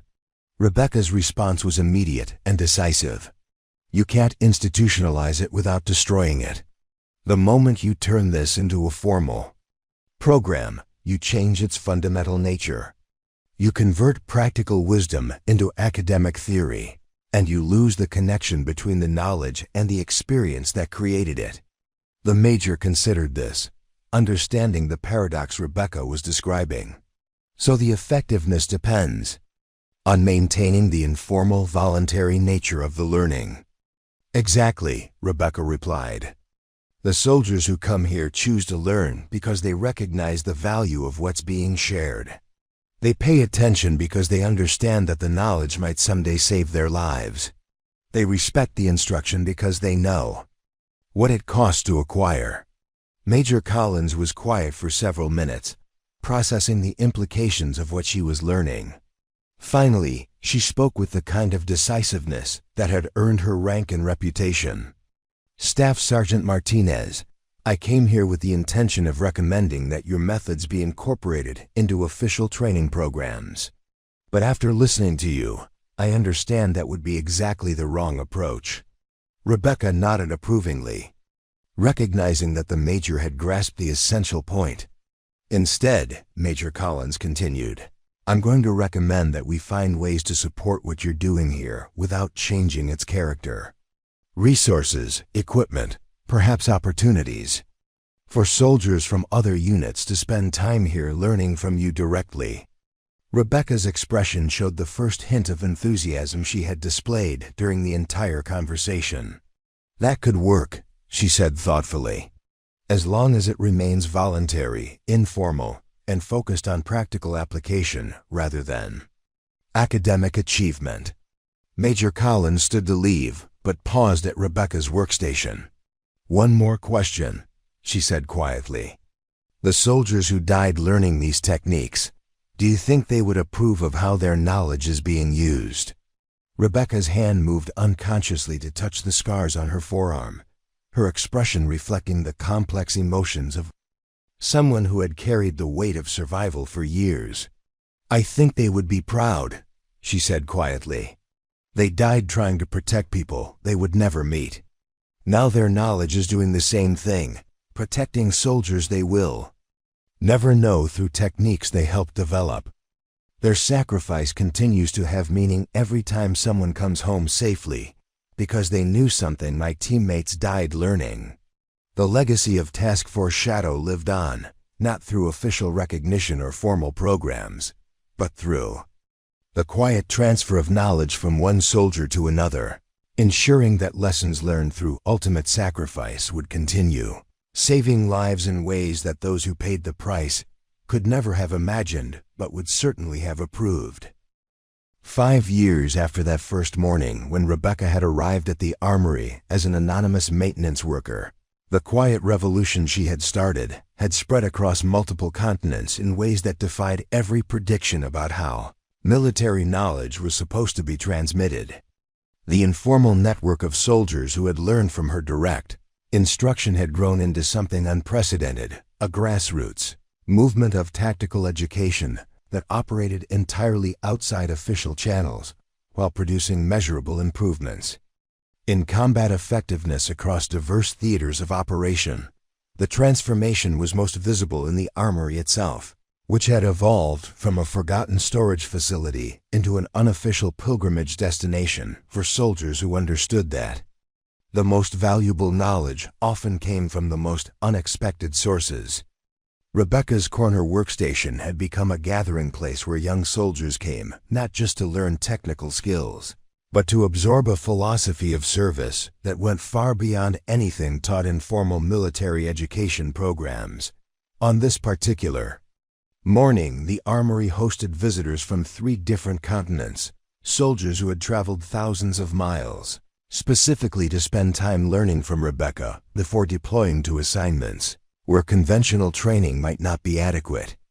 Among them was Sergeant First Class Maria Santos from the Colombian Special Forces, who had heard about Rebecca's techniques through a network of international military exchanges that had somehow identified Camp Blackwater as a source of knowledge that couldn't be obtained anywhere else. "Senora Martinez," Santos said in accented but precise English, approaching Rebecca's workstation with the kind of respectful formality that soldiers reserve for encounters they consider sacred. "I have traveled very far to learn from you. My unit operates in mountain terrain where we are isolated for months without resupply. The soldiers who have trained with you speak of techniques that could mean the difference between mission success and failure under such conditions." Rebecca looked up from the rifle she was cleaning, noting the calloused hands and alert posture that marked Santos as someone who had earned her rank through battlefield competence rather than administrative advancement. "What specifically do you hope to learn?" Santos's response revealed the depth of research she had conducted before making the journey to Camp Blackwater. How to maintain weapon functionality in humidity levels that exceed all technical specifications.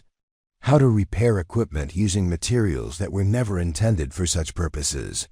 How to think beyond established procedures when the procedures are inadequate for the situation being faced.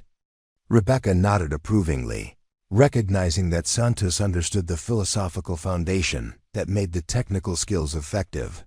"Those things can't be learned through demonstration alone," she said. "They require understanding the principles behind the techniques so you can adapt them to circumstances that haven't been anticipated." The conversation was interrupted by the arrival of Staff Sergeant James Mitchell from the British Special Air Service, who had been observing the interaction with the kind of professional interest that elite soldiers displayed when encountering genuine expertise.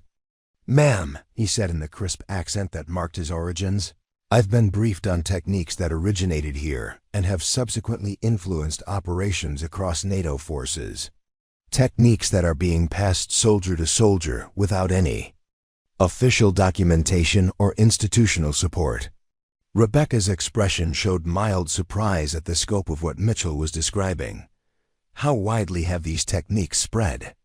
Mitchell pulled out a tablet and showed Rebecca a map that displayed locations across multiple continents where soldiers trained at. Camp Blackwater had subsequently shared their knowledge with local units. The network extends from forward operating bases in Afghanistan to training facilities in Poland, from anti-terrorism units in France to peacekeeping forces in Africa. Everywhere these soldiers have been assigned, they've established informal mentorship programs based on what they learned here. The visual representation of her influence hit Rebecca with unexpected force.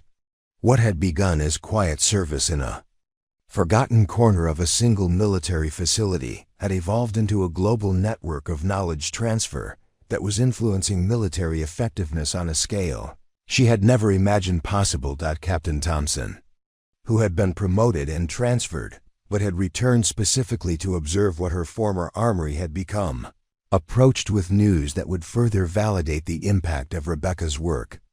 "Staff Sergeant Martinez," she said, her voice carrying genuine admiration, "I've just received a briefing from the Pentagon about a study they've been conducting on combat effectiveness improvements across multiple theaters." Rebecca looked up with interest, recognizing that Thompson's information would likely provide official confirmation of what the soldiers around her had been reporting anecdotally. The study identifies a pattern of performance improvements among units that include Soldiers who have received what they're calling enhanced adaptive training, Thompson continued. Units with these soldiers demonstrate significantly better equipment reliability, faster problem resolution under adverse conditions, and higher mission success rates in situations where conventional approaches would be expected to fail. She paused, studying Rebecca's reaction carefully. The researchers conducting the study can't identify the source of this enhanced adaptive training because it doesn't appear in any official records. But they've traced the pattern to soldiers who have spent time at specific facilities, with Camp Blackwater being identified as the most significant source. The weight of official recognition, even unofficial recognition, was something Rebecca had spent years trying to avoid. But the fact that her work was having measurable impact on mission success rates and soldier safety made the attention feel different, not like exposure of classified information, but like validation that her teammates' sacrifice was continuing. To save lives on a scale that justified the risks of increased visibility, Colonel Patterson, who had been instrumental in revealing Rebecca's identity and supporting her informal teaching mission, joined the gathering with information that would frame the global impact of her work in terms that connected directly to her original motivation. "Rebecca," he said, using her first name for the first time in their professional relationship, "I want you to know about something that happened 3 months ago in Syria." Rebecca's attention focused immediately, recognizing the gravity in the colonel's voice. A special operations team encountered equipment failures during a mission to extract hostages from a terrorist compound.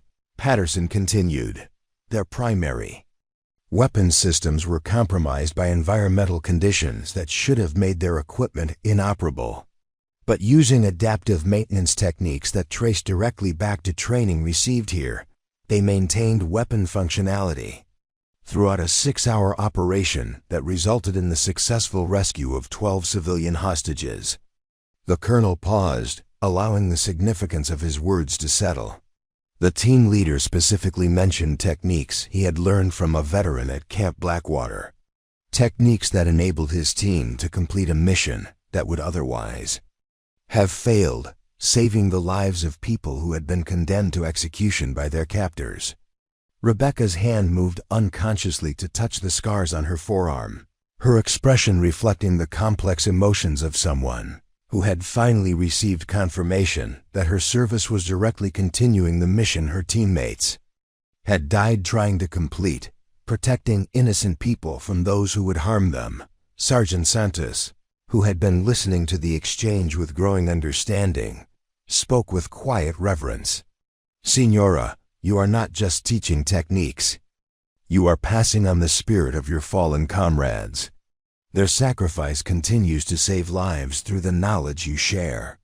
Rebecca nodded slowly, finally accepting what others had been trying to tell her for years, that her choice to serve quietly in an overlooked position had created something more significant than any formal recognition could have achieved. She had found a way to honor her teammates' memory while continuing their mission on a scale that none of them could have imagined. Staff Sergeant Mitchell from the British forces raised a question that had been troubling military educators across multiple countries. "Ma'am, how do we preserve what you've created here? How do we ensure that this knowledge continues to be transmitted effectively as personnel rotate and circumstances change?" Rebecca's response came from years of thinking about legacy and continuity, about how to ensure that hard-won knowledge would survive beyond the individuals who had originally acquired it. "You preserve it by understanding that it's not about the specific techniques," she said. "It's about the mindset that created the techniques.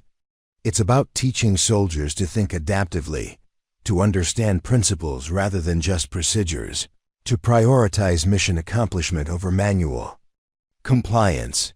She gestured around the armory, taking in the diverse group of soldiers who had gathered to learn from her experience. "What makes this work isn't my personal knowledge or specific expertise.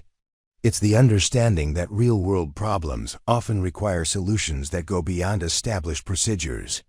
That understanding can be taught and transmitted, but only if it's approached with the right philosophy and the right respect for what it represents. The conversation was interrupted by the arrival of Master Sergeant Kevin O'Brien, one of Rebecca's earliest students, who had returned from a deployment specifically to share news about how her training had influenced his unit's performance.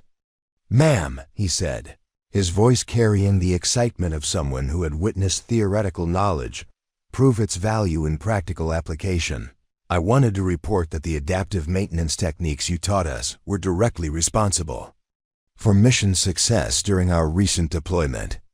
Rebecca looked up with interest, recognizing O'Brien as someone who had internalized not just the technical aspects of her instruction, but the underlying philosophy that made the techniques effective. "We encountered equipment failures that should have required immediate resupply and mission postponement," O'Brien continued. "But using field expedient repair techniques and adaptive problem-solving approaches, we maintained operational capability throughout a 2-week mission that resulted in the disruption of a major terrorist supply network." He paused, his expression growing more serious. "But more importantly, the confidence and problem-solving skills that your training developed in our team enabled us to adapt to tactical situations that weren't covered in our mission planning. We improvised solutions to problems that could have resulted in mission failure or casualties." The accumulation of reports about successful applications of her training was providing Rebecca with something she had never expected to receive: confirmation that her teammates' sacrifice was continuing to have strategic impact through knowledge transfer that operated entirely outside official channels while producing measurable improvements in military effectiveness. As the day progressed and soldiers from multiple countries shared stories about how Rebecca's training had influenced their operations, she began to understand that what she had created transcended individual technique instruction or personal mentorship. She had established a model for preserving and transmitting combat wisdom that honored the sacrifice of those who had paid the ultimate price while ensuring that their knowledge would continue saving lives long after everyone who had known them personally was gone.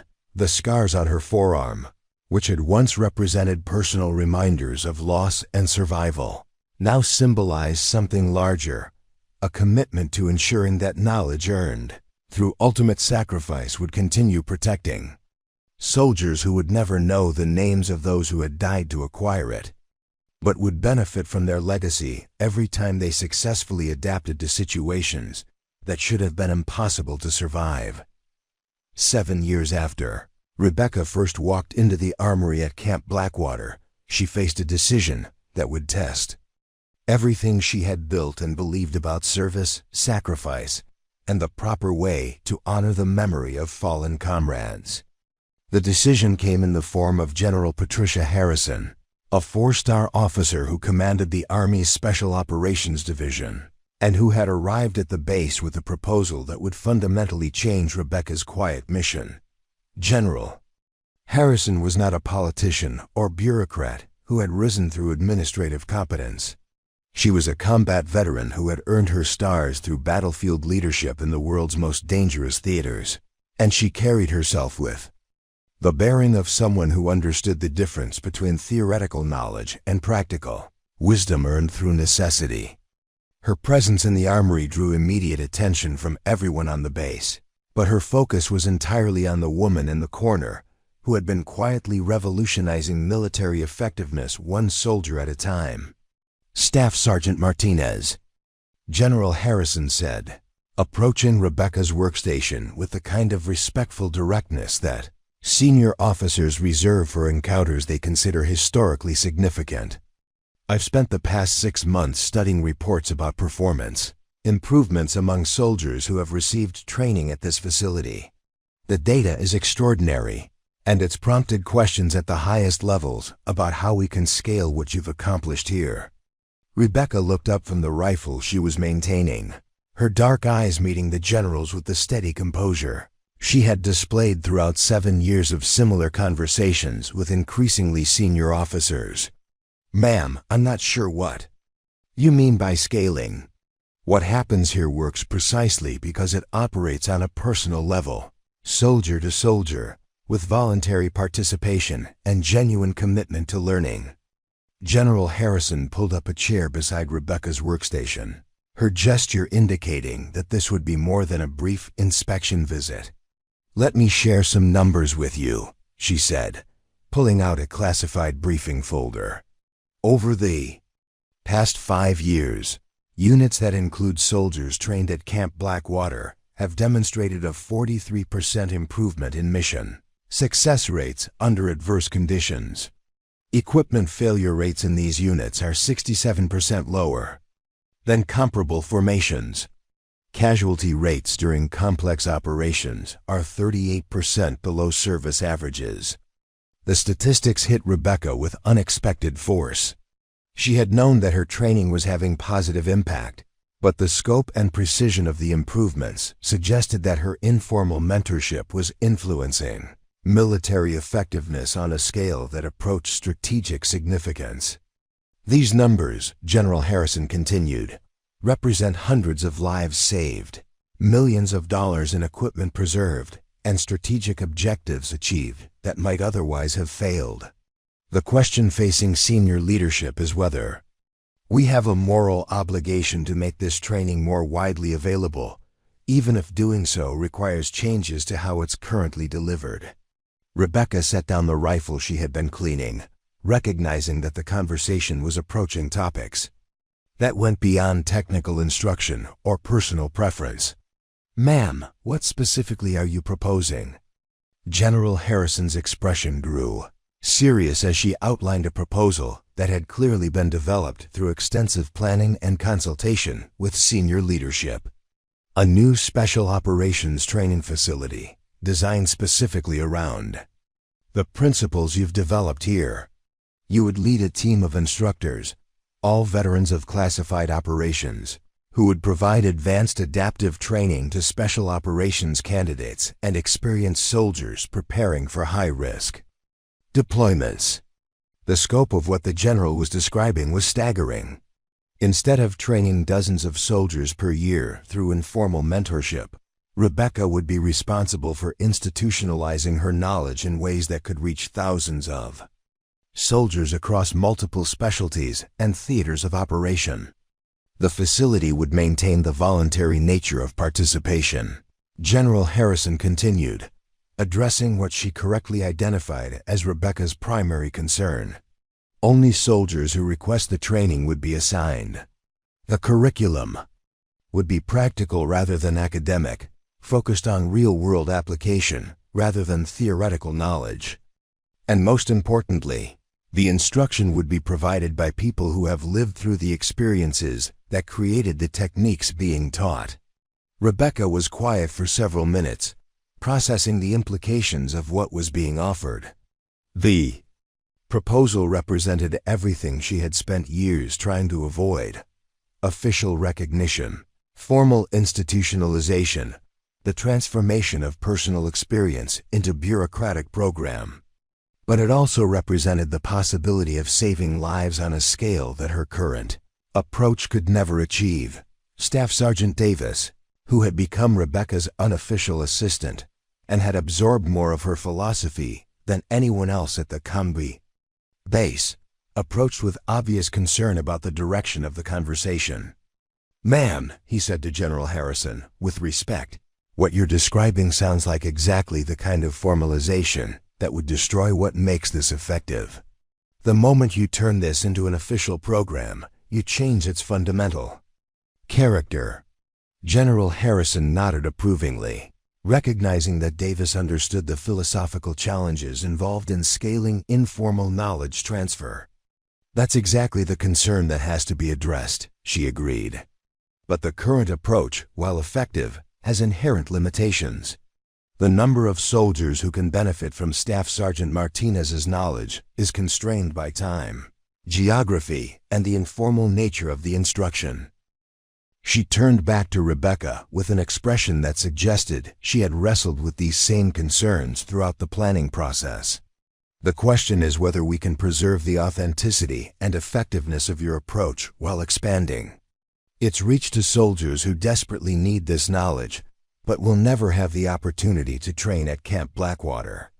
Rebecca's response came from years of thinking about legacy, continuity, and the proper way to honor the sacrifice of people who had died, acquiring knowledge that could save lives. General, the soldiers who have trained here aren't effective because they learned specific techniques. They're effective because they learn to think differently about problems, to understand principles rather than just procedures, to prioritize mission accomplishment over manual compliance. She gestured around the armory, taking in the weapons and equipment that had been the tools of her informal instruction for 7 years. That mindset can be taught, but only by people who have lived through the experiences that created it. You can't replicate the authenticity of instruction provided by someone who used these techniques to survive situations where failure meant death. General Harrison leaned forward with obvious interest. That's exactly why the proposed facility would be staffed entirely by veterans of special operations and classified missions. People who have earned their knowledge through necessity rather than academic study. The proposal was beginning to take shape as something that might preserve the essential elements of Rebecca's approach while scaling it to reach soldiers who needed the knowledge but couldn't access it through current channels. But Rebecca still had fundamental concerns about whether effectiveness could be maintained when informal mentorship became institutional program. Sergeant Santos, the Colombian Special Forces soldier who had traveled thousands of miles to train with Rebecca, raised her hand to contribute to the conversation. "Señora General," she said respectfully, "I have trained at many military facilities around the world, but nothing I learned elsewhere compares to what I learned here. The difference is not just in the techniques, but in the understanding of why the techniques matter." General Harrison nodded, encouraging Santos to continue. "Here, we learn from someone who carries the memory of people who died developing these techniques," Santos explained. "That connection to sacrifice, to real consequence, to the understanding that knowledge was paid for with blood, that cannot be replicated in a formal training facility, no matter how well designed." Rebecca looked at Santos with appreciation, recognizing that the Colombian soldier had articulated something that Rebecca herself had been struggling to express. The power of her instruction came not just from technical expertise, but from the emotional and philosophical context that surrounded the knowledge being shared. General Harrison was quiet for several minutes, processing the feedback she was receiving from soldiers who had experienced Rebecca's training firsthand. Finally, she spoke with the kind of measured thoughtfulness that had earned her reputation as a leader who made decisions based on practical wisdom rather than bureaucratic convenience. "What if," she said slowly, "we could create something that preserved the personal, voluntary, experience-based nature of what happens here while extending its reach to soldiers who need this knowledge? What if the facility I'm proposing operated more like a network of Camp Blackwaters than a traditional training institution?" Rebecca's expression showed the first hint of interest she had displayed since the conversation began. "What would that look like?" General Harrison's response revealed the depth of planning that had gone into her proposal. Multiple small facilities, each staffed by veterans who have earned their knowledge through operational experience. Soldiers would volunteer for assignment to these facilities, spending extended periods learning through the same kind of practical, hands-on instruction that happens here. The knowledge would be transmitted through mentorship rather than curriculum, through demonstration rather than lecture. The concept was beginning to address Rebecca's primary concerns while offering the possibility of reaching soldiers who desperately needed advanced adaptive training but would never have access to it through informal channels. Staff Sergeant Mitchell, the British SAS soldier who had been observing the conversation, contributed an international perspective that added another dimension to the discussion. "Ma'am," he said to General Harrison, "what you're describing has implications beyond American forces. The network of knowledge transfer that originated here has already spread to multiple allied nations. A formal expansion could create unprecedented opportunities for international cooperation in advanced tactical education.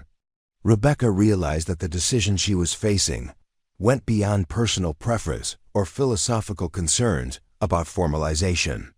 The knowledge that had cost her teammates their lives had already demonstrated its value in saving lives across multiple theaters and allied forces. The question was whether she had a moral obligation to expand that impact, even if doing so required accepting changes she had spent years trying to avoid. The weight of the decision pressed down on her as she considered not just what her teammates would have wanted, but what they would have chosen if they could see the potential impact of the knowledge they had died acquiring. The scars on her forearm, which had represented personal reminders of loss and survival, now felt like a responsibility to ensure that sacrifice continued to have the maximum possible impact on protecting soldiers who would face similar impossible situations. 3 years later, the network of training facilities that Rebecca had helped establish had quietly transformed military effectiveness across allied nations. But she never forgot where it all began. On quiet mornings, she still returned to the armory at Camp Blackwater, cleaning weapons with the same methodical precision that had first revealed her true identity to a room full of skeptical soldiers. Scars on her forearms had faded slightly with time, but their meaning had only grown stronger. 12 marks that represented not just confirmed kills, but a legacy that continued saving lives every day through soldiers who carried forward the knowledge of people they would never meet, but whose sacrifice protected them in ways they would never fully understand. Young soldiers still gathered around her workstation, drawn by stories of the woman who had survived the impossible and chosen to serve quietly rather than seek recognition. They came to learn techniques that couldn't be found in any manual, but more importantly, they came to understand that true heroism wasn't about glory or medals. It was about doing what needed to be done, whether anyone noticed or not. Rebecca's story proved that the most powerful people in any room are often the ones everyone assumes don't belong there. That expertise doesn't need titles or recognition to be effective. That knowledge earned through sacrifice should be shared with those who might need it to survive their own impossible situations. The mission continued, one soldier at a time, one lesson at a time, one life potentially saved at a time. If Rebecca's story inspired you, hit that subscribe button and join our community of everyday heroes. Share your own experiences of being underestimated in the comments below. You never know whose story might inspire the next person who needs to hear it. Sometimes the most extraordinary people are hiding in the most ordinary places, waiting for someone to recognize their true value.